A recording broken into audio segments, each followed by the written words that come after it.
বাবা, মা দুপুরে কি রান্না করেছিল রে? দুপুরে তো রাইস আর চিকেন করেছিল।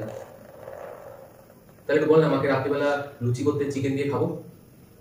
আমিও ভাবছিলাম সেটা বলবো। মা, পাপা বললো রাত্রে লুচি খাবে। লুচি খাবে? এনে তাহলে তোরা দুজন এটা মাছ তেল আর আটাটা, আমি তরকারিটা করে যাচ্ছি।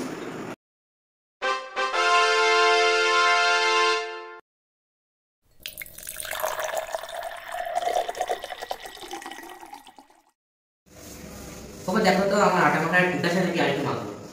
বাহ, খুব সুন্দর আটা মাখিয়েছিস তো, ভালোই লাগছে, আর মাখতে হবে না। আর আমার তেল মাখাটা দেখতো। হ্যাঁ, তোমার তেল মাখাটা ভালো হয়েছে। ভালো আছে। দেখি তো ওদের আটা মাখাটা কতটুকু কি হলো, দেখে আসছি একবার। বাবা, তোরা কি করছিস এইসব? হ্যাঁ, যা তো, তুমি তো বললে আটা তেল মাখতে, তাই না? আটা তেল মাখি আমরা।